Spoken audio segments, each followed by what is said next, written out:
दोस्तों अगर भारत एनकैप की बात की जाए तो इसकी पहला चर्चा चालू हुआ था 2014-15 में और इस प्रोग्राम में काम करना चालू हुआ था 2017-18 के बीच में और लास्ट ईयर जून के महीने में अनाउंस हुआ था कि 2023 में 1 अप्रैल से ये इफेक्टिव हो जाएगा। थोड़ा सा डिले हुआ पर फाइनली अनाउंसमेंट हो चुका है कि अक्टूबर 1 से ये इफेक्टिव हो जाएगा। और दोस्तों माना ये जा रहा है कि ये प्रोग्राम इफेक्टिव होने के बाद ऑटोमोबाइल मार्केट में एक रिवोल्यूशन सा क्रिएट होने वाला है। जैसा हम लोगों ने ऑब्जर्व किया था जब इंडस्ट्री BS4 से डायरेक्टली BS6 में जंप किया था। बात करें अगर इनकैप सिस्टम की शुरुआत अमेरिका में हुआ था 1979 पे और जिसके ऊपर ही बेस करके बाद में ग्लोबल इनकैप सिस्टम बनाया गया और जी इनकैप को बेस करके बाकी अलग अलग देशों में अलग अलग क्रैश टेस्टिंग प्रोग्राम बनाया गया है। सेम उसी तरह ही इंडिया में भी बी इनकैप सिस्टम इम्प्लीमेंट होने वाला है। इंडिया के लिए बहुत जरूरी भी था क्योंकि इंडिया का मार्केट आज की डेट में वर्ल्ड का 4th लार्जेस्ट ऑटोमोबाइल मार्केट है जो कि 2030 तक 3 नंबर पे आ जाएगा। तो टारगेट अभी यही है कि 3 नंबर का जगह पक्की की जाए जो कि 2030 तक कंप्लीट हो जाएगा और उसी के लिए ये बहुत जरूरी था क्योंकि इंडिया का एक्सपोर्ट मार्केट जो है जो कार इंडिया में बनके बाहर के देशों में एक्सपोर्ट किए जाते हैं वो काफी एक्सपेंड हो रहा है,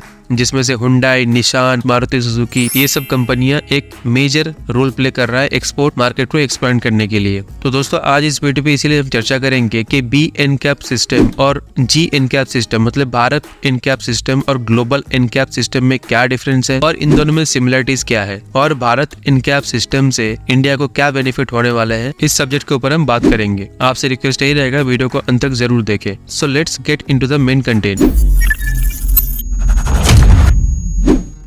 दोस्तों पहले जान लेते हैं कि क्या क्या डिफरेंस है ग्लोबल इनकैप सिस्टम और भारत इनकैप सिस्टम में।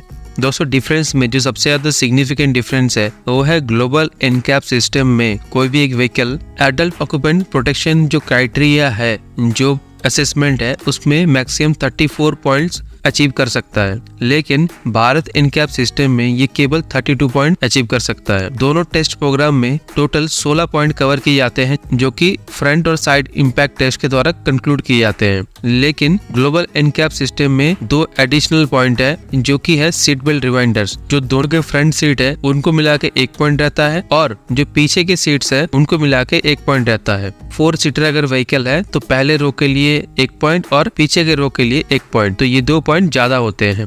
Bharat NCAP system seat belt reminder के लिए कोई स्कोर प्रोवाइड नहीं करता है, लेकिन किसी व्हीकल को अगर 3 स्टार या फिर उससे ज्यादा रेटिंग अचीव करना है तो उसके लिए सीट बेल्ट रिमाइंडर होना जरूरी होता है, मैंडेटरी हो जाता है। तो ये काफी इंटरेस्टिंग एस्पेक्ट है जहाँ पे सीट बेल्ट रिमाइंडर की बात आती है और एक सिग्निफिकेंट और मेजर डिफरेंस है दोनों क्रैश टेस्ट प्रोग्राम में।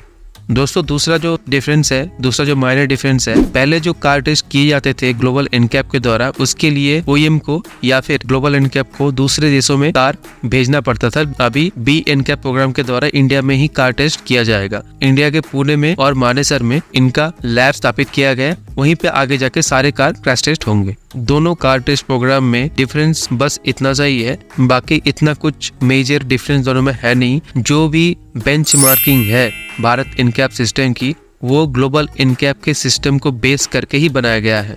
हाँ, अगर ये पूछे कि कौन सा टेस्ट बेटर होगा अगर कंपैरिजन किए जाए सारे क्रैश टेस्ट प्रोग्राम में, तो सबसे ज्यादा स्ट्रिक्ट अभी तक जो माना जाता है जो यूरो इनकैप रहता है वो सबसे ज्यादा स्ट्रिक्ट माना जाता है अभी तक। दोस्तों जैसे कि पहले बताया आपको बी इनकैप टोटली बेस्ड है जी इनकैप सिस्टम में, तो सारे सिमिलर चीजें आपको दिखने के लिए मिलेगा। जो जी इनकैप पे फॉलो होता है वही बी इनकैप फॉलो हो, जिसमें से मेजर जो है वो है चाइल्ड प्रोटेक्शन सिस्टम, जिसमें से बोथ भारत इनकैप सिस्टम और ग्लोबल इनकैप सिस्टम में 16 पॉइंट्स कवर किए जाते हैं जो कि फ्रंटल इम्पैक्ट टेस्ट होते हैं। 8 पॉइंट कवर किए जाते हैं साइड इम्पैक्ट टेस्ट में और 12 पॉइंट कवर किए जाते हैं चाइल्ड रिस्ट्रेन सिस्टम में जिसको CRS बोलते हैं और 13 पॉइंट्स कवर किए जाते हैं यूजेबिलिटी ऑफ आइसोफिक्स माउंट्स के ऊपर। तो ये चाइल्ड प्रोटेक्शन क्राइटेरिया के ऊपर टेस्ट किए जाते हैं दोनों कार टेस्ट प्रोग्राम में। दूसरा सिमिलरिटी जो है इलेक्ट्रिक स्टेबिलिटी कंट्रोल सिस्टम, जो अभी एक तो ऑप्शनल चीज है लेकिन 2024 से ये मैंडेटरी होने वाला है। ठीक है, सेम 3 स्टार के ऊपर व्हीकल को स्कोर अचीव करना है तो ESC का ऑप्शन व्हीकल में होना चाहिए और ये काफी कॉमन चीज है आजकल के व्हीकल में ये दिख जाते हैं। तीसरा जो सिमिलरिटी है दोस्तों वो side pole impact test. Both global NCAP और भारत इनकैप में व्हीकल को साइड पोल इम्पैक्ट टेस्ट के द्वारा टेस्ट किए जाते हैं पोल टेस्ट में एक खास क्राइटेरिया क्या है कि इसमें जो साइड हेड प्रोटेक्शन सिस्टम है वो अगर नहीं है व्हीकल में तो पोल टेस्ट किया नहीं जाएगा। और इसके लिए भी कोई भी व्हीकल अगर 5 स्टार रेटिंग अचीव करना चाहता है, स्कोर करना चाहता है, एटलीस्ट 50% उसके जो वेरिएंट्स है, उसके जो मॉडल्स है, उनमें हेड प्रोटेक्शन सिस्टम रहना चाहिए। और ये आगे जाके 2026 तक मैंडेटरी हो जाएगा जो व्हीकल 5 स्टार स्कोर अचीव करने वाला है।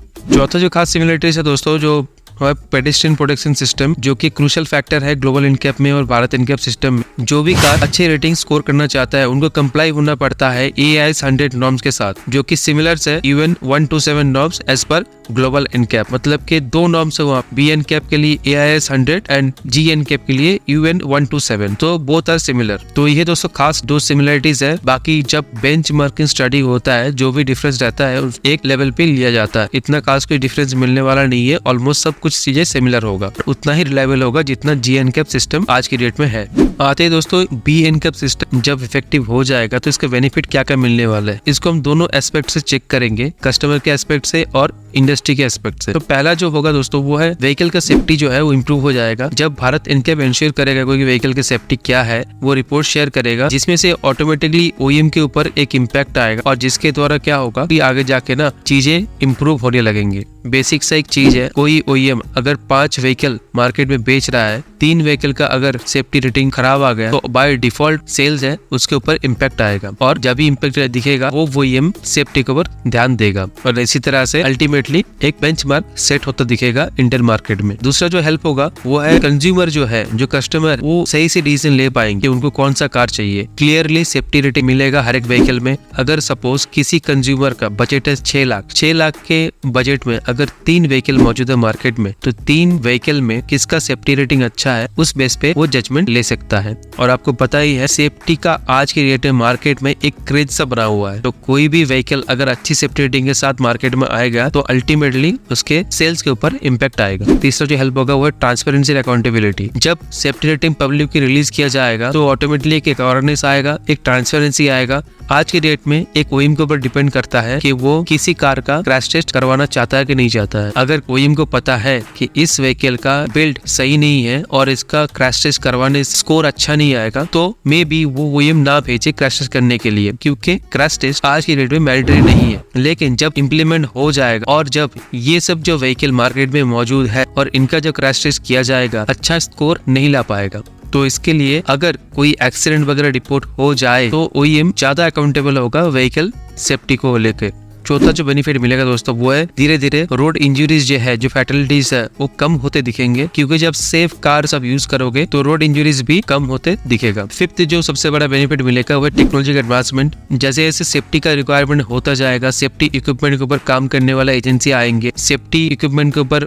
और टेक्नोलॉजी के ऊपर काम करने वाले जो कंपनीज है वो इंडिया के लिए कुछ अलग सोचेंगे। और जैसे माना जाता है कि इंडिया में जो प्रोडक्ट बनते हैं काफी सस्ते में अच्छे प्रोडक्ट बन जाते हैं, तो उस क्राइटेरिया में बहुत कम प्राइस में एक सेफ कार्स आगे जाकर देखने के लिए मिल सकते हैं। इसके बाद दोस्तों जो नेक्स्ट बेनिफिट मिलेगा वो है ग्लोबल स्टैंडर्डाइजेशन। इंडिया एक बड़ा मार्केट है आज के डेट में, इसको एक अलग से पहचान मिलेगा जैसे B इनकैप सिस्टम इंट्रोड्यूस हो जाएगा। आज के डेट में जैसे euro NCAP, Asian NCAP system है, उसी तरह से इंडिया के लिए B इनकैप सिस्टम भी एक अलग से पहचान बनाएगा, जो इसके एक्सपोर्ट मार्केट के लिए भी बहुत इंपॉर्टेंट है। आज के डेट में कोई व्हीकल अगर इंडिया में बन के फॉरेन में एक्सपोर्ट होता है तो उस व्हीकल में क्रैश टेस्ट का स्कोर कोई नहीं रहता है, क्योंकि क्रैश टेस्ट करने के लिए ग्लोबल इनकैप सिस्टम को कार भेजना पड़ेगा, जो काफी एक लेंथी टाइम है। पर जब ये इंडिया में इम्प्लीमेंट होगा इसका जो ड्यूरेशन है वो काफी इजी हो जाएगा OEM को मैनेज करने के लिए। भारत इनकैप सिस्टम जो कि अलाइंड है ग्लोबल इनकैप के साथ और सारे इंटरनेशनल नॉर्म को ये फॉलो करते हुए क्रैश टेस्ट करेगा। जो ग्लोबल मार्केट है